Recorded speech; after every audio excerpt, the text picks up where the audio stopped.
तो कह रही थी तुम्हारा भाई बड़ा ईमानदार, सारी दुकान उसके हवाले कर दी और वही नकब लगाता रहा। काश ज़ारू ने रोमा से शादी कर दी होती तो आज हमारा बिजनेस ऐसे नहीं डूबता। तुम जैसा समझ रही हो वैसा कुछ भी नहीं। तुम्हें ज्यादा झूठ बोलने की जरूरत नहीं है ज़ारू, मैं अच्छी तरह जाती हूँ तुम इस मिस प्लास्टिक के साथ डेट पर आए हो ना।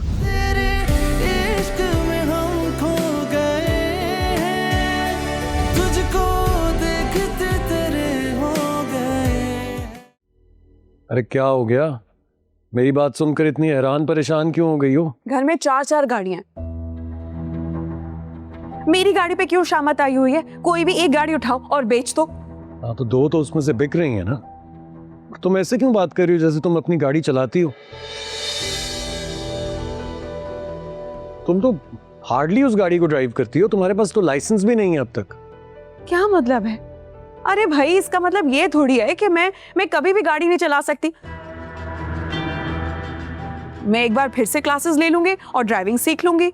हाँ मेरी गाड़ी होगी, उस पर अपने सारे शौक पूरे कर लेना, लेकिन फिलहाल इन्हें बेचना मेरी मजबूरी है। सही बात है भाई, अभी तुम गाड़ी बेच रहे हो और कल को तुम मेरी ज्वेलरी भी लेने आ जाओगे। मुझे सब समझ आ रहा है। बिजनेस को बचाने के लिए जिस चीज की भी जरूरत पड़ी उसे बेच दूंगा मैं। और हमारे बच्चे, उनका क्या मुस्तकबिल होगा ज़ारू? क्या बातें कर रही हो तुम? बच्चे कहां से आ गए इस बीच में? अगले 6 से 9 महीने में इंशाल्लाह ताला बिजनेस सेटल हो जाएगा, फिर तुम्हें इससे बड़ी और बेहतर गाड़ी दिलवा दूंगा मैं। और अब तो मेरा इलाज भी इतना महंगा शुरू होने वाला है, क्या वो भी नहीं होगा? नहीं, इलाज तुम्हारा करवाना बहुत जरूरी है, उसकी फिक्र तुम ना करो। अरे भाई मैं कैसे फिक्र ना करूं? माशी हालात बद से बदतर होते जा रहे हैं और तुम कह रहे हो कि मैं फिक्र ना करूं? पागल हो क्या? Who's talking? माशी हालात की बात तो तुम ना ही करो तो बेहतर है। तुम इससे बदतर माशी हालात से आई हुई हो।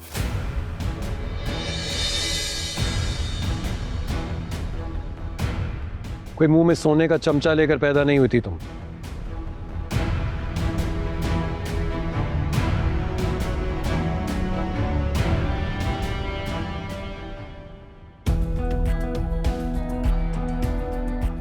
खुद तो सब ने एक से एक महंगी कार रखी हुई है और मेरी गाड़ी बेचकर इनके बैंक के लोन पूरे होंगे।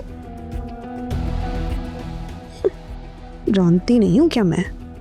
सबके सब ड्रामेबाज हैं ये लोग, लेकिन इनसे बड़ा ड्रामा हूं मैं।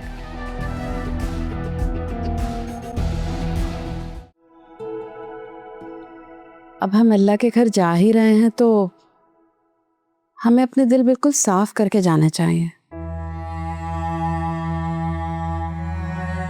हमारे दिल साफ ही हैं। जी हैं तो, लेकिन कुछ ऐसे रिश्ते हैं ना जिनसे हमने कतई ताल्लुक कर रखा है। अगर जाने से पहले माफी तलाफी हो जाती तो। तुम्हारा इशारा महीने की तरफ है। बेटी है आपकी, उम्र पे जाने से पहले माफ कर दीजिए।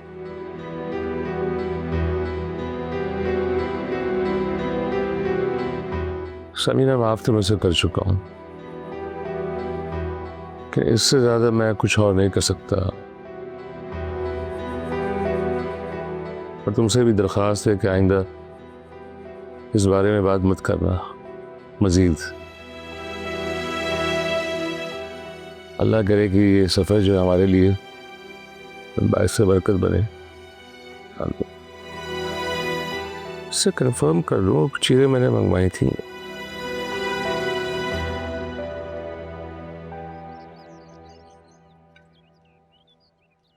अरहम, मैं सोच रही थी कि कल हम लोग पापा से मिलने चला।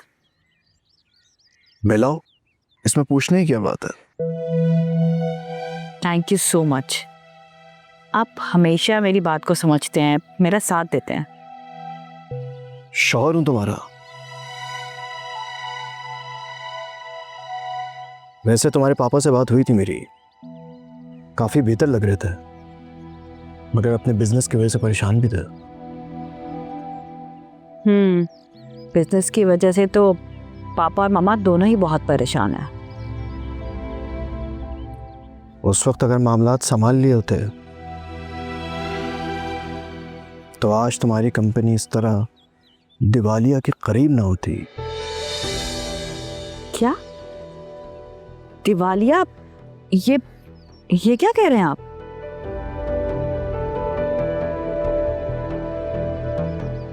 कई महीने से बैंक का लोन नहीं चुकाया अंकल ने।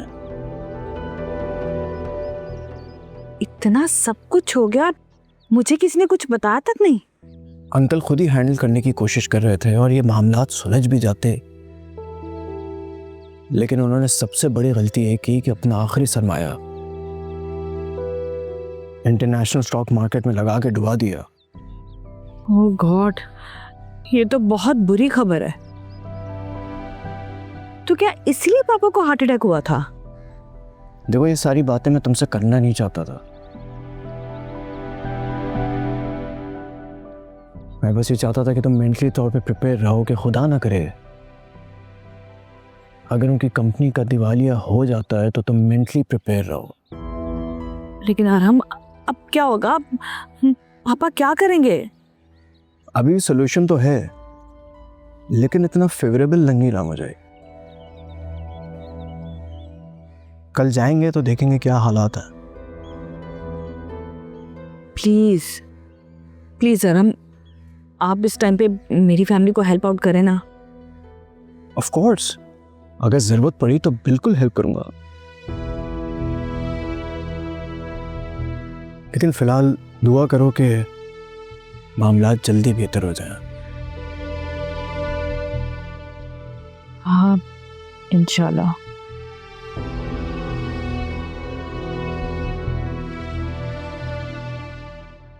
अब क्या होगा ज़ारून? पता नहीं, कल पापा ने फाइनेंस की मीटिंग तो कॉल की है। उम्मीद तो है कि कोई सोल्यूशन निकल आएगा। तो सोच रही हूँ कि अंकल का क्या हाल हो रहा होगा बेचारों का। हाँ, लेकिन बिजनेस में इतना अप डाउन चलता ही रहता है।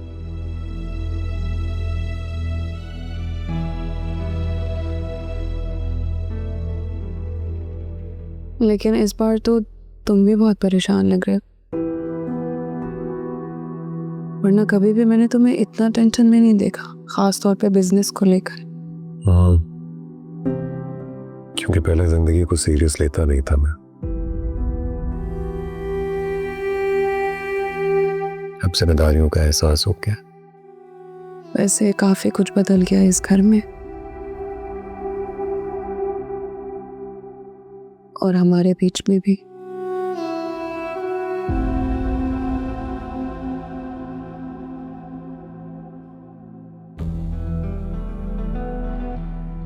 मुझे इस घर में अपने कदम मजबूत करने के लिए कुछ ना कुछ तो करना ही पड़ेगा।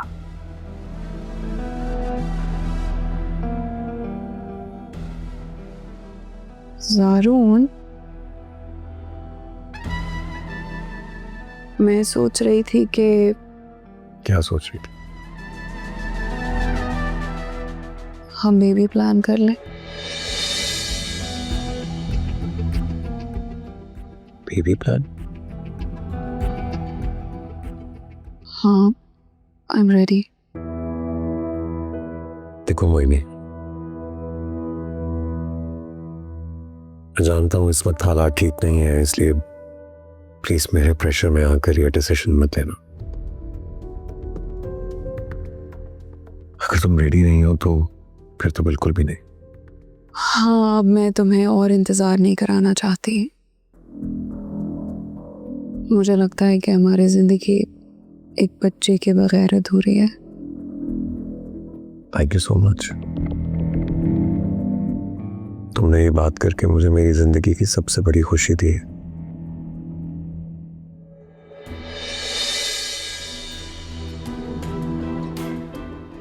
ज़ारून को खुश करने के लिए मोहिनी कुछ भी कर सकती है। फिर भी थैंक यू। कल चलेंगे डॉक्टर के पास।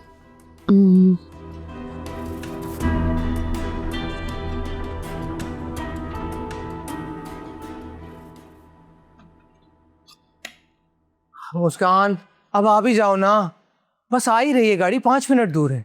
अरे बस बाल बना ली थी ना, कैसी लग रही हूँ? हमेशा की तरह सोच रहा हूँ बाहर जाने का इरादा कैंसिल कर देते, क्या ख्याल? मार पिटेगी आपको। बस अब दुकान देखने चलते हैं ना। तुमने तो ये बताया ही नहीं कि मैं कैसा लग रहा हूँ। बिल्कुल लविंग डैडी की तरह। अच्छा है ना, लविंग डैडी और हैंडसम, बहुत फख्र हो रहा है मुझे इस बात। बस दुआ करें कि आज हमारी ना दुकान फाइनल हो जाए। तो फिक्र मत करो, ब्रोकर मेरा दोस्त है, अच्छी डील करवाएगा और दुकान मिल जाएगी। अब चले, लेट हो रहे हैं हम, चलो। मेरा पर्स उठा लेना। हाँ चलो।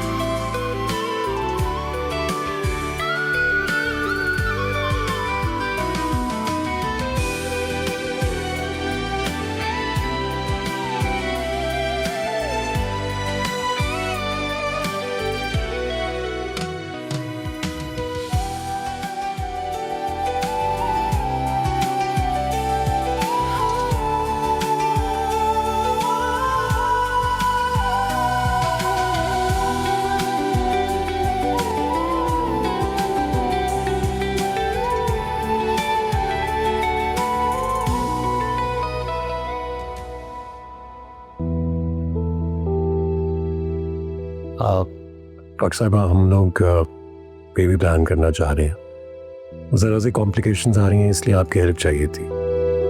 ऑफ कोर्स, यही तो हमारा काम है। पहले मैं ये आपकी रिपोर्ट देख लूं, फिर बताती हूँ कि मजीद और किन टेस्ट की ज़रूरत है। ठीक है?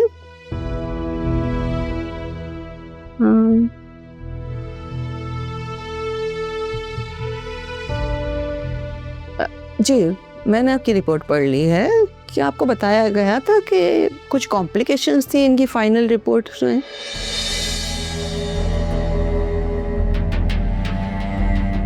नहीं, ऐसा तो कुछ नहीं बताया गया था। ओह, कोई मसला है डॉक्टर साहिबा? देखिए, कुछ इश्यूज हैं, लेकिन उम्मीद पे दुनिया कायम है। कैसा इशू है, खुलकर बताइए। इस रिपोर्ट के हिसाब से शायद ये मां नहीं बन सकती। व्हाट? ये क्या कह रही हैं आप? ऐसा कैसे हो सकता? ये मैं नहीं कह रही, ये आपकी रिपोर्ट्स कह रही है।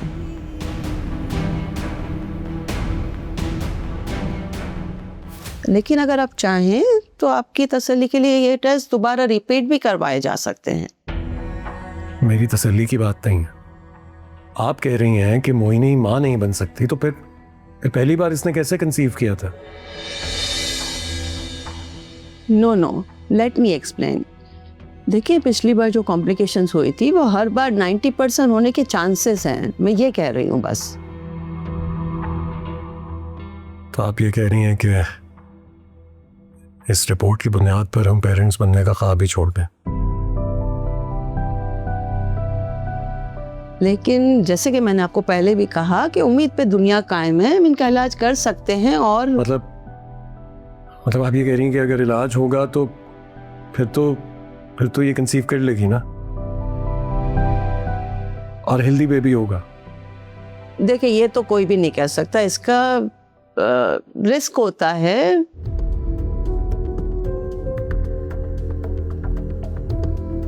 प्रेगनेंसी कंप्लीट ना हो पाए या बेबी एबनॉर्मल हो, कुछ भी हो सकता है। पता नहीं आप क्या कह रही हैं, मैं आपकी ये बात नहीं मान सकता।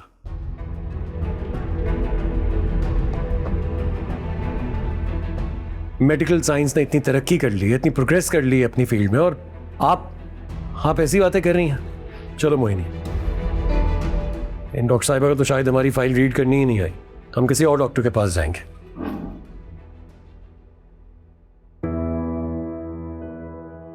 स्टाफ नेक्स्ट पेशेंट भेज दें प्लीज।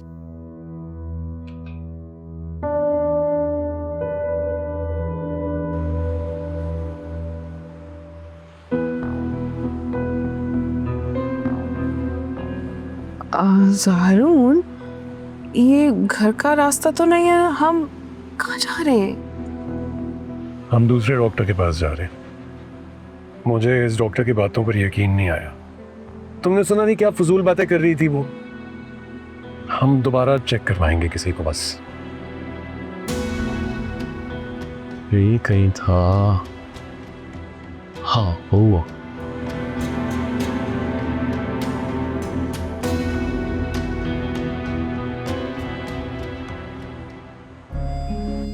माशाल्लाह, बहुत ही खूबसूरत कपड़े डिजाइन किए तुमने तिलोना के। ये तो वैसे है जैसे टीवी में वो फैशन शो में चलते हैं। आंटी आप देखिएगा, इससे भी अच्छे डिजाइन है। एक बार मार्केट में आ जाएंगे ना तो धूम आ जाएगी।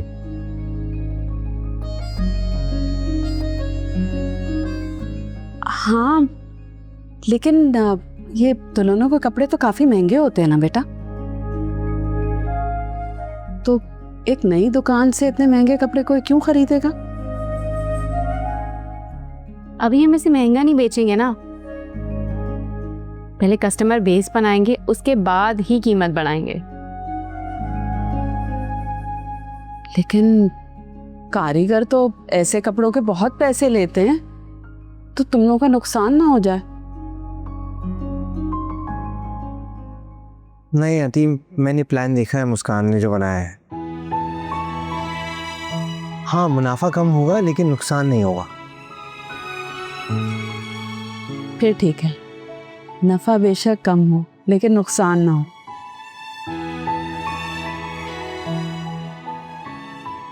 वरना दूसरा काम भी तो है ना तुम लोगों का।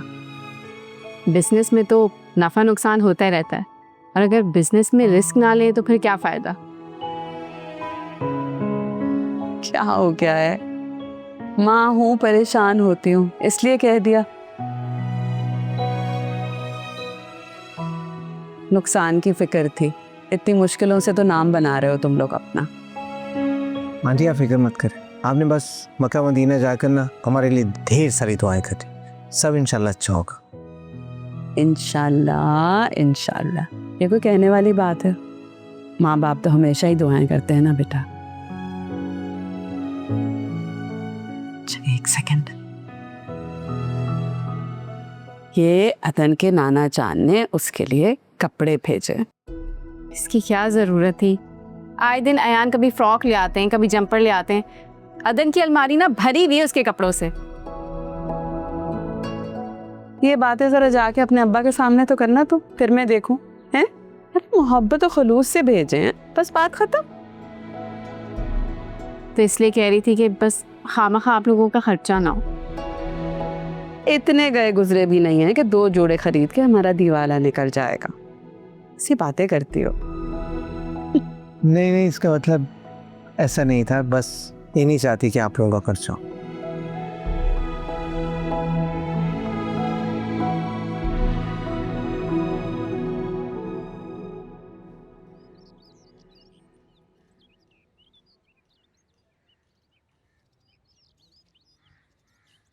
अस्सलाम वालेकुम।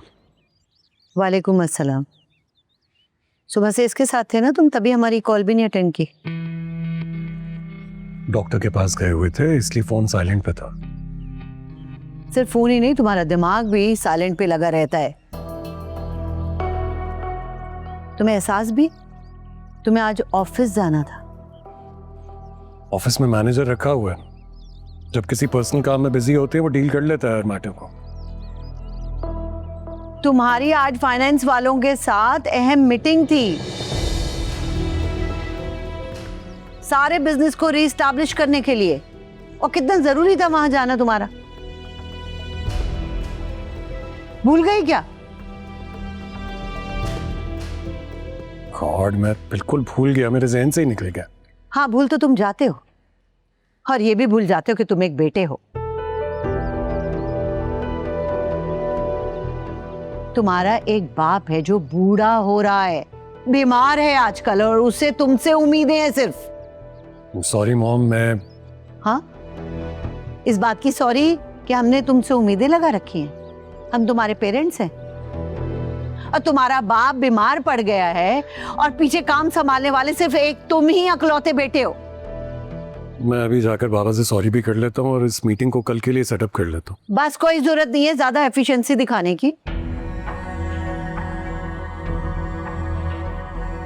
संभाल लिया था मैंने सब कुछ, अरम ने और मैंने मीटिंग अटेंड कर ली थी। लेकिन मुझे कम से कम ये तो बताइए कि इतनी इंपॉर्टेंट मीटिंग में डिसाइड क्या किया गया है? जब तुम्हें किसी भी बात की फिक्र ही नहीं है तो अपने किसी भी बिजनेस डिसीजन में तुम्हें क्यों शामिल करें? हम कोई तुकी नहीं बनती। जाओ तुम याशी करो, मौज करो, अपनी बीवी के साथ मिलकर बाप का कमाया हुआ पैसा उड़ाओ। हम है ना भुगतने के लिए।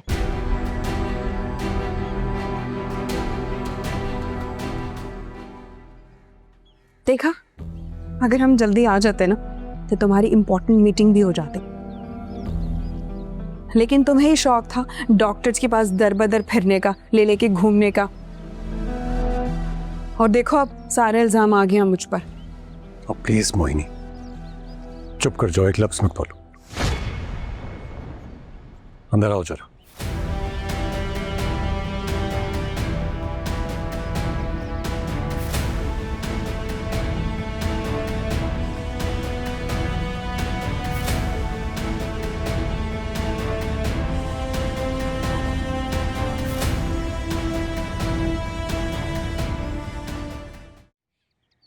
लो भैया, ये तो वही बात हो गई, नेकी कर दरिया में डाल। कितनी बातें सुना डाली तुम्हारे मियाँ ने तुम्हारे भाई को। भाई भाभी आते ही तुमने कहर बरसाना शुरू कर दिया। छुरी तले दम तो लिया करो। एक बात जो समझ में आई हो। बता तो रही हूँ कि तुम्हारे मियाँ ने कितनी बेइज्जती की है तुम्हारे भाई की दुकान पे बुलाकर। वो क्यों भला? मुझे तो कुछ पता ही नहीं है इस बारे में। तुम्हारे मियाँ का कहना है कि तुम्हारे भाई ने हिसाब किताब में डंडी मारी है।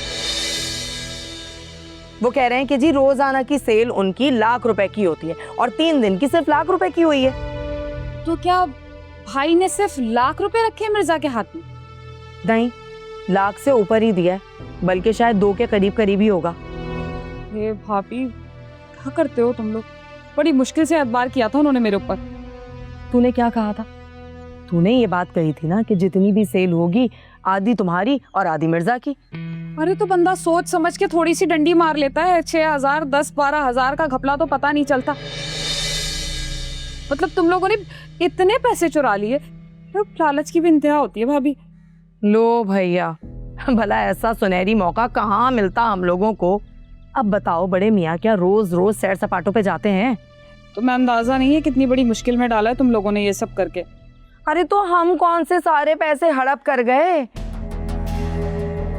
हमने तो वही 5-7 हजार रुपए खर्च किए हैं उसमें से, बाकी तेरा हिस्सा हमने पूरा पूरा संभाल के रखा है। ओ भाई, बात हिस्से की नहीं, मिर्जा के गुस्से की है। पता नहीं बैठ के क्या क्या सोच रहा होगा।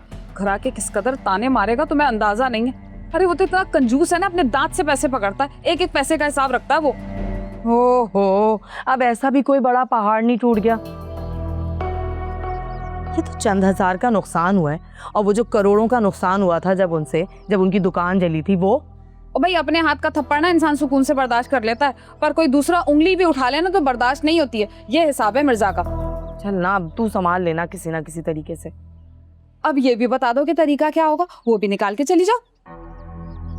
तू ना एक काम करना, तू कहना कि बाकी के पैसे ना तेरे पास हैं, तुझे मैं आके दे गई थी बस। अच्छा, और अगर मिर्जा ने कहा कि लाओ पैसे दो, तो मैं कहाँ से दूंगी? तुम जानती हो मेरे पास कुछ नहीं होता है। तेरे पास क्यों नहीं है? अरे खजाने का पासवर्ड तो तेरे ही पास है, उसी में से निकाल ले, उसे क्या पता चलना है? अरे हाँ भाभी, वैसे पता है इतनी मोटी मोटी गड्डियाँ रखी हैं, अगर हर गड्डी के अंदर से हम 5-5 हजार भी निकालते हैं, 50 हजार तो आराम से हो जाएंगे। बैठी यहाँ सोच क्या रही है? चल उठ के काम करें, आजा।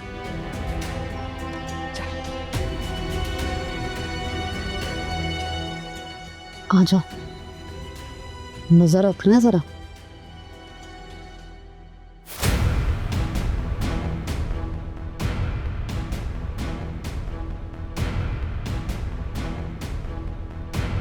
नहीं खोल लो।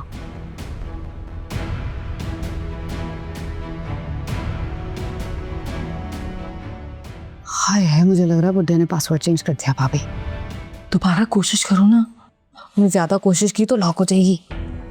देखो ना एक बार और। चलो। कहाँ कहाँ चलो।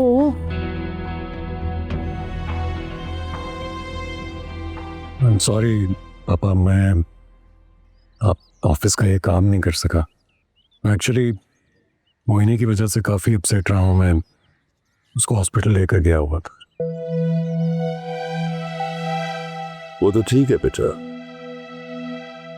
लेकिन अगर इसी तरह लापरवाही से तुम काम करते रहे तो जो बचा कुचा बिजनेस है वो भी ठप हो जाएगा। मैं ऐसा हरगिज होने नहीं दूंगी।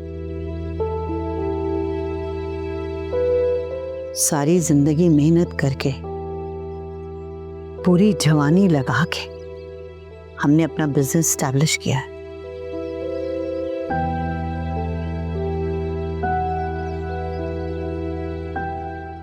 मैं दोबारा ऑफिस ज्वाइन करूंगी, इससे इसकी मौज मस्तियों में रहने दीजिए आप। आई एम सॉरी ना, कह तो रहा हूँ आइंदा ऐसा नहीं होगा। तुम्हें आइंदा ऐसा कोई चांस ही नहीं दिया जाएगा, क्योंकि मैं तुम्हें फायर कर रही हूं तुम्हारी पोस्ट से।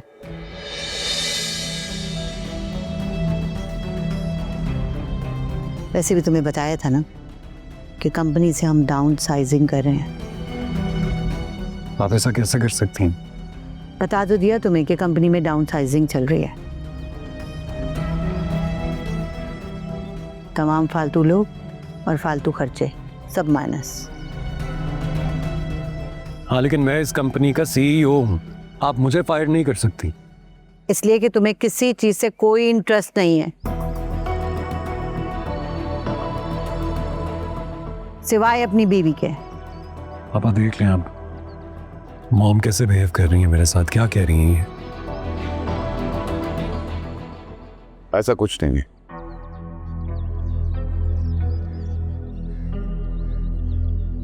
लेकिन एक बात जरूर है कि इस बार मैं भी तुम्हें वार्निंग दे रहा हूं। आप हमेशा इसे ना ढील देते हैं, चांस देते हैं, और हमेशा यह हमें मायूस करता है। ऐसी बात नहीं है, आप अच्छी तरह जानती हैं मैं बहुत बदल गया हूं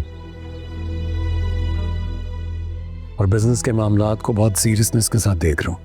अच्छा, तो तुम्हें बहुत ख्याल है ना बिजनेस का।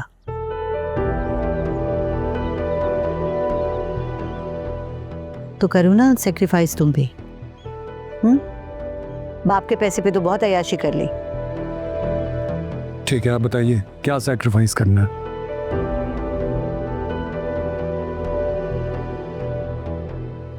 सबसे पहले तो हम गाड़ियां बेचने का प्लान कर रहे हैं।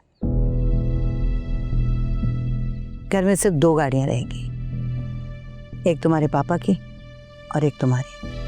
हाँ, मेरे पास तो पहले ही एक गाड़ी है, बाकी गाड़ियां तो ऑफिस की हैं। आप लोगों से भेज दें, मुझे कोई एतराज नहीं। एक नहीं, 2 गाड़ियां हैं तुम्हारे पास। एक अभी जो कुछ महीने पहले लिए, 1000 माइलेज भी नहीं हुई है वो अभी, बेदोस है। आप मोहिनी की गाड़ी की बात कर रही हैं? मोहिनी की नहीं, हमारी गाड़ी है वो, जो तुमने उसे तोहफे में दी है। गाड़ियां बेचकर एटलीस्ट हम कुछ ना कुछ लोन तो बैंक का चुका देंगे ना, और हमें कुछ टाइम पे मिल जाएगा। हाँ बेटा,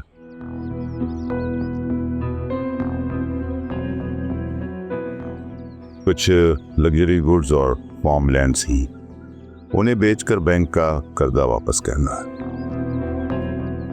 अगर ऐसा नहीं किया तो ये घर नीलाम हो जाए।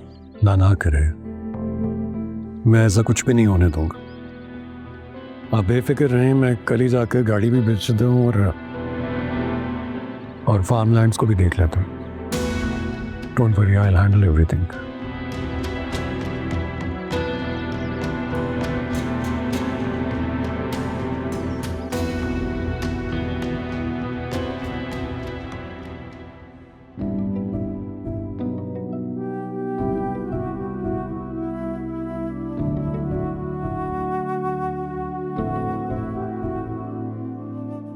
अयान देखें हमारी शॉप कितनी भरी भरी लग रही है ना। अरे वाह, कल के और आज के नक्शे में बहुत फर्क तो बदल गई। लेकिन एक बात बताऊं, बहुत अच्छा आइडिया था यहाँ आउटलेट खोलने का। जानती है दूर दूर कोई दुकान नहीं कपड़ों की, लोगों को बहुत दूर जाना पड़ता था। Good strategy. ये तो अच्छी बात है, इसका मतलब आपने अच्छी खासी रैकी की हुई कस्टमर के हवाले से। ऑब्वियसली तुम्हारी सोहबत का असर तो होना ही था। बस अब दुआ मेरी ये है कि कल आउटलेट की ओपनिंग होते ही ना कस्टमर्स की लाइन लग जाए। हाँ, खुशामदीदी तो अच्छी बात है, लेकिन 7 लोग भी आ जाए तो मेरे लिए बहुत है। बहुत एक्सपेक्टेशंस मैंने नहीं रखी। मुझे तो बहुत सी उम्मीद है। ये तो अच्छी बात है, लेकिन मैं अकाउंट का रजिस्टर चेक कर रही थी। दुकान का इस महीने का खर्चा निकाल के, बाकी सारे छोटे मोटे खर्चे निकाल के ना हमारे पास ज़्यादा रकम नहीं बचेगी। तुम फिक्र मत करो, सब हो जाएगा। और वैसे भी जहाँ तक मुझे याद है अभी हमारी कुछ पेमेंट्स आनी है, एक बड़ी पेमेंट भी है। तूने फ़ोन किया उन्हें? कॉल ब्लॉक किया हुआ है उन्होंने, तो जवाब ही नहीं दे रहे। तो मुझे पहले बताती, उनकी शॉप पर जाऊंगा, देखता हूँ कैसे नहीं देते पैसे। ठीक है, लेकिन ध्यान से। कस्टमर है ना, कस्टमर तो किंग होते हैं। कोई किंग विंग नहीं होता, ऐसे लोग ना जोके होते हैं जिसे खून चूसना जानते हैं। तुम फिक्र मत करो, 2 लाख कोई छोटी रकम नहीं है यार। हमारा 2 महीने का खर्चा निकल आएगा। ये पैसे तो नहीं मैं छोड़ूंगा। आई नो यार, लेकिन मैं फिर भी कह रही हूँ ना, ध्यान से ऐसा करें कि आप किसी दोस्त को साथ ले जाएं। तुम फिक्र मत करो, मैं हैंडल कर लूंगा। तुम मुझे बताओ कल के सामान की लिस्ट जो चाहिए तुम्हें ओपनिंग से पहले, वो कहाँ है? वही बना के रखिए। मैं 1 मिनट।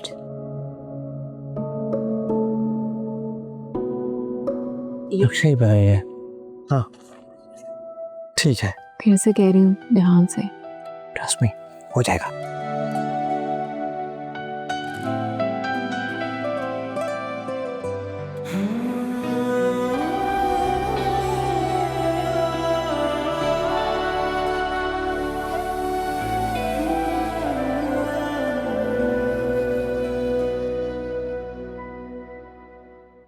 भाई मैं नहीं जा रहा नीली के घर।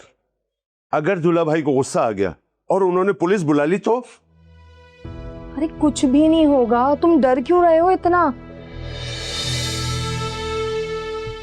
और देखो, अगर हम नहीं जाएंगे ना, तब तो वो हमें पक्का पक्का चोर समझेंगे। ठीक ही कहते हैं सियाने, बंदे को ना औरतों की बातों में आना ही नहीं चाहिए।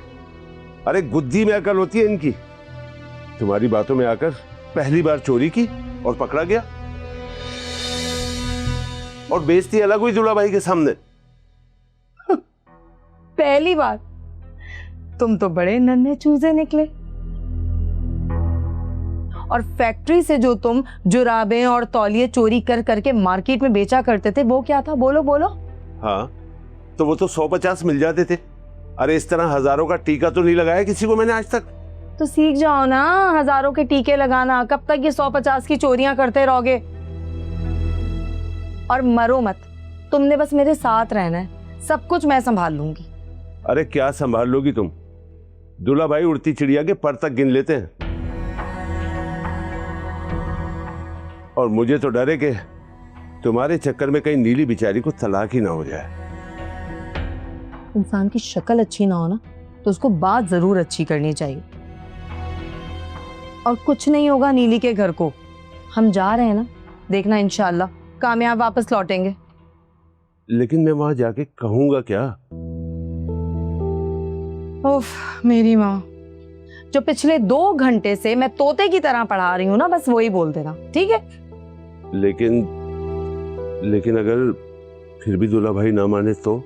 मानेंगे कैसे नहीं? जब मैं अपनी माँ की सोने की बालियां दूंगी ना, तो देखना उनका पत्थर दिल भी मोम बन जाएगा। तुम्हारी माँ की सोने की बालियां? अरे तुम्हारी माँ की सोने की बालियां हैं? नहीं है, लेकिन अभी हम बाहर जा रहे हैं ना, बाजार से जाते हुए खरीदते हुए जाएंगे। सही है?